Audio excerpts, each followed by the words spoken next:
What's up, player? If you want some advice, just start writing. Get your own ninja way down, you know what I mean?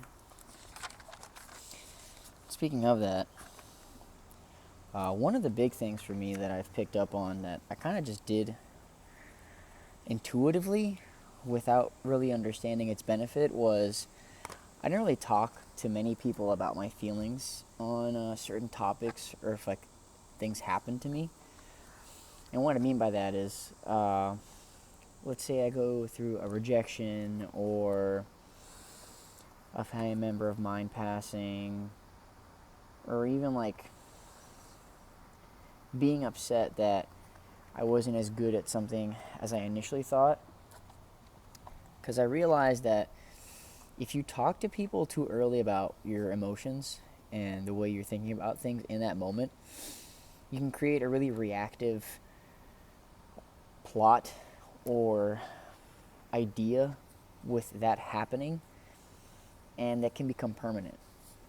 And I know some things that some doctors who specialize in memory, whatever the fuck that's called, have talked about this kind of stuff. And they basically say be careful on who you talk to about certain past events, especially traumatic ones, because they can exacerbate your trauma.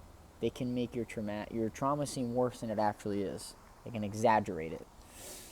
Certain people, they'll help you shed a new light on it, and maybe it's not as egregious, and you can look at it more positively, like, oh wow, I did really learn something from that, or that did give me thicker skin, and I become more resilient because of that past time, the heartache, that arc in my life, that moment, that very uh, painful time, anything along those lines, you can kind of create into your own.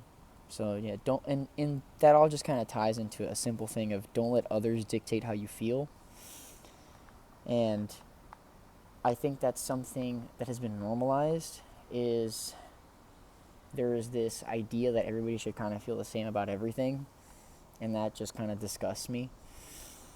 I've realized that a lot of the things I do, I kind of do in spite, you know, not letting others dictate how I feel, because I've realized that the way other people feel is kind of stupid, and I find that they've come to the conclusions of the way they feel about things to be very credulous.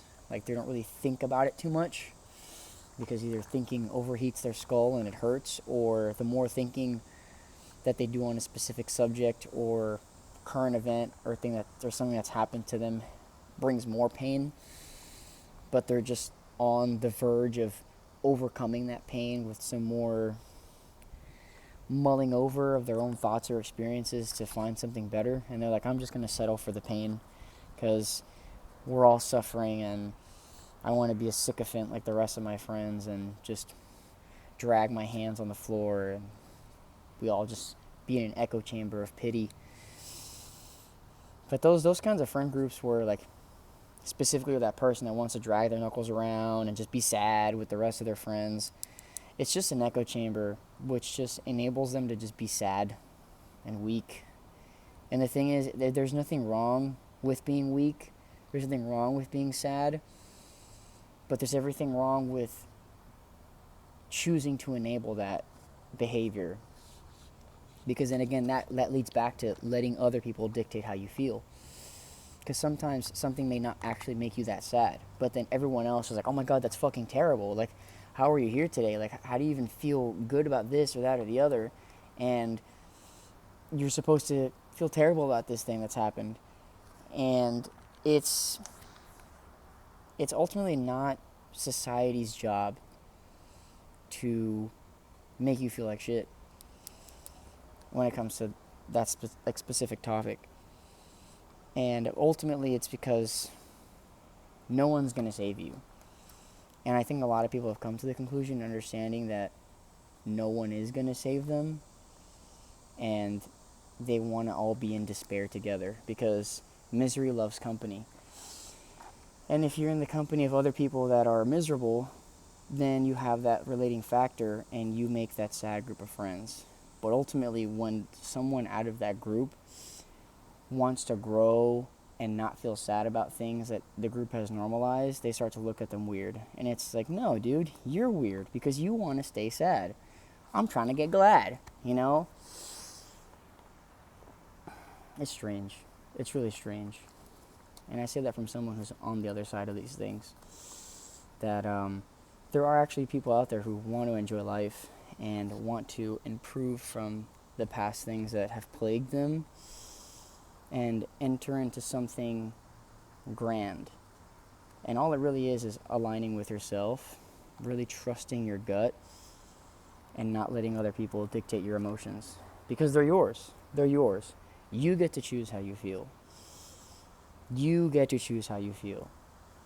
Don't let other people tell you how you're supposed to feel about things, how you're supposed to feel about them, how you're supposed to feel about your circumstances. Fuck that, dude.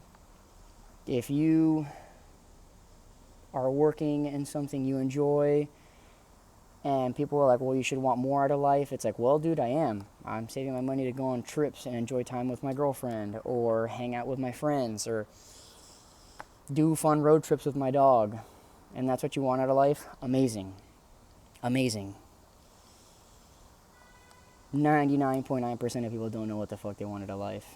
And if you working, earning the money that you enjoy, having the spaces that you feel safe in, and that you can create peace for yourself, sure, there is the trap of being like content with a small amount, and that can be dangerous because comfort can kill you.